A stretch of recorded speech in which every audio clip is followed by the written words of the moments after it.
Hi Stampers, this is Brenda Keenan with Keenan Kreations, and today we're going to make a quick and easy card using vibrant colors and the Tropical Chic stamp set. So this card is using Bermuda Bay, Granny Apple Green, Lemon Lime Twist, and Mango Melody. I like to stamp the greeting in the middle first, and then I can stamp all the other images around it. We're going to use Memento black ink, but honestly any black ink will work.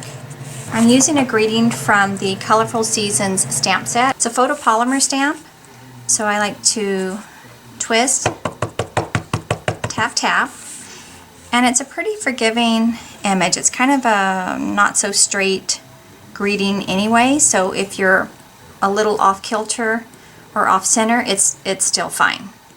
And then just lift up gently. So when I'm doing random stamping, to me it's not random because I have to overthink it.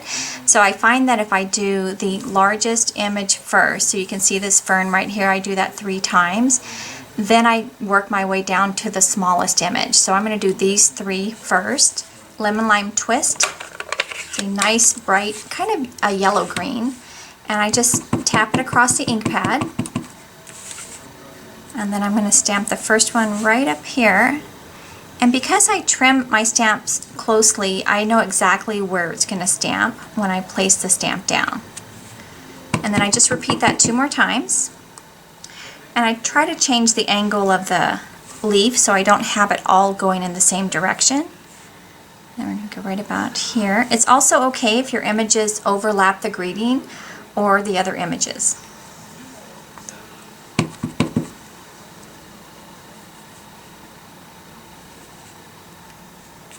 So you're almost making like a little triangle. The next size is this kind of a more solid leaf, and that's going to be in Granny Apple Green. Granny Apple Green is a new color, and it's a new style ink pad for Stampin' Up. So go to the side that has that little lip and use this part of your thumb and just click it open. So it's much easier to open than the other ones. And then I just slide it in. I don't slide it all the way to the edge, so I still have something to grip when it's time to close it. And so we're just going to ink this up.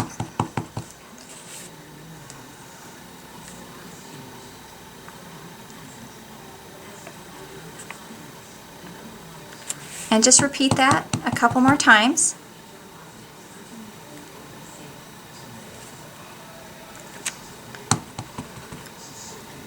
Even though I try to follow the first card that I make, the other cards, they're all slightly different. So don't be upset if your design is not exactly like this one. It doesn't have to be.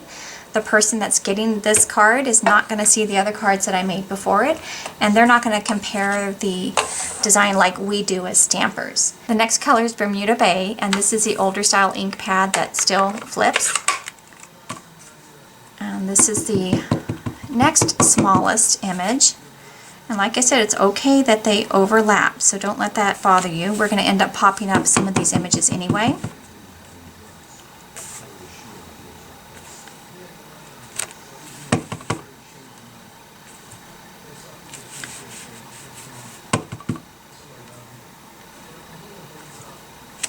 Now we're going to use this little flower here in Mango Melody. Okay, so ink that up, and then I try to angle the images differently. So if the flower's going this way, then I'll have this one going that way, just so it looks a little bit different.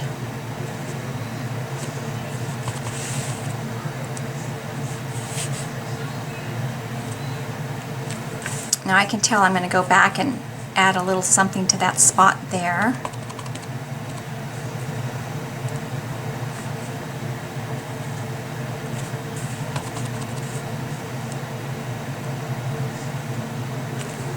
Okay, so I think that looks pretty good. So I just want to fill in that little corner there. I also have a little bit of a smudge. So I'm going to go back to this image here.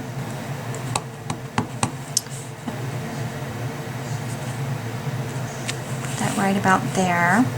And I try not to overthink it too much because sometimes I just obsess over exact placement, and I think if you just stop, it's going to be just fine.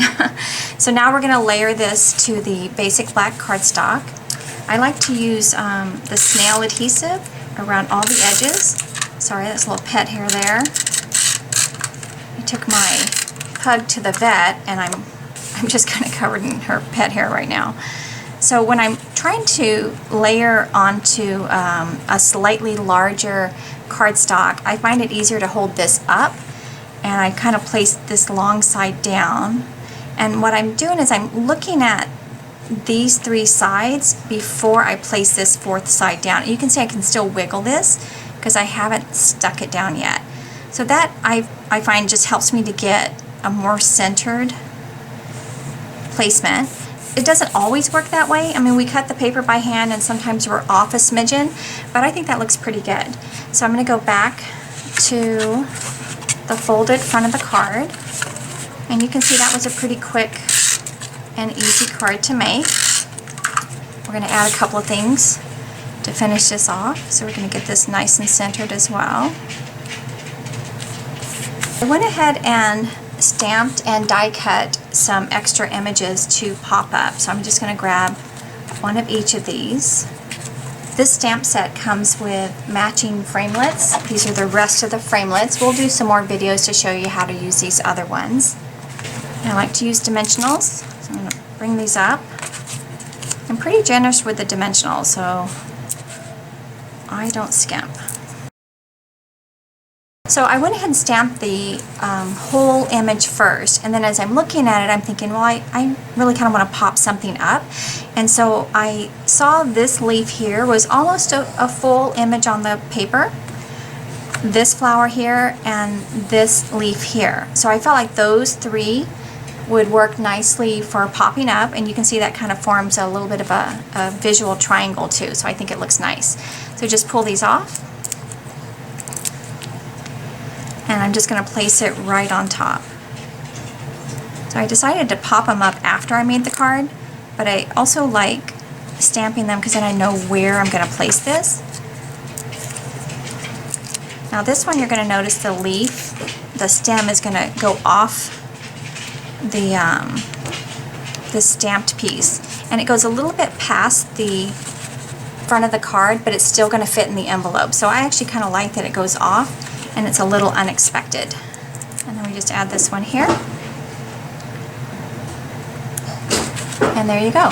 So this card here, the first one I showed you, I'll show you how I did the inside. Just repeated some of these images, and then you have room to write your message.